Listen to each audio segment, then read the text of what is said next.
I've written a novel called Like Any Other Monday, and it's set in 1917 on the Vaudeville stage. It's a fictional portrait of Buster Keaton's last months in vaudeville.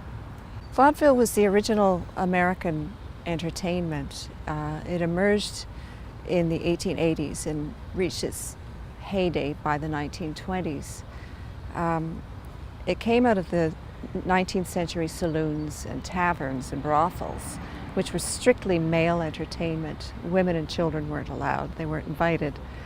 But there were entrepreneurs who realized they would get rich pretty quickly if they were to provide family entertainment to the emerging leisure class. So what they did was they brought in the variety entertainers from the saloons and the brothels. They cleaned them up. They insisted on safe, polite entertainment. And they started to provide entertainment for people, and they couldn't resist. Like Any Other Monday is set on the vaudeville stage largely. It's also set off stage. What I've done is I've taken a time period and invented it in Buster Keaton's life. I've changed his name so that I could move away a bit from history and not be shackled by, oh, Buster never did this, Buster never said that. I've named him Billy. His name is Billy Pascoe.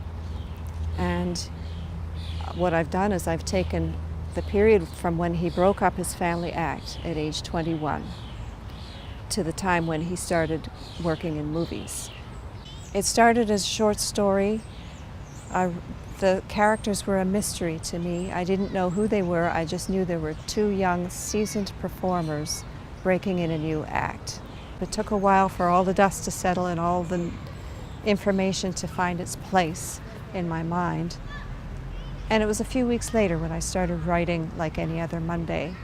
I took that short story that had mystified me a little bit and I expanded on it.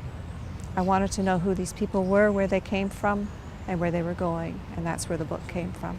The book is called Like Any Other Monday because in vaudeville days, Monday was not a dark day as it is now in theater. Monday was opening night. And one of the characters in the book, Lucinda, is occasionally prone to paralyzing stage fright. She is a seasoned performer, but every now and then the best of us get stage fright, the nerves take hold, and there's not a whole lot you can do about it except work through it. So she's reassured every now and then when Billy reminds her that it's just like any other Monday, and that helps her to go on. I wouldn't want people to think that this was an amateur production. This is not a talent show. These people were highly trained professionals, and this was their livelihood, some of them for their entire lives. So that's one of the reasons why I wrote this book. I don't want these people to be forgotten. I want this art form, which has influenced virtually every form of popular entertainment. I want this to be remembered 100 years later. Like Any Other Monday is in part a love story, but that's not the main focus of it. The main focus is watching these two people develop their act and develop their friendship, develop themselves as young adults. Billy and Lucinda are just starting out on their adult lives. They face the same challenges, the same excitement in their life that anybody in their early 20s does.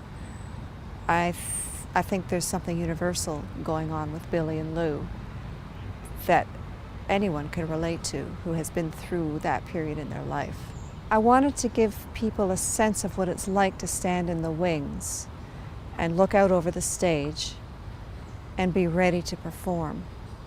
And I really hope that I've succeeded in bringing a sense of the era of the gaslight on the stage, of the thrills of the performance. I think that's why I wrote the book.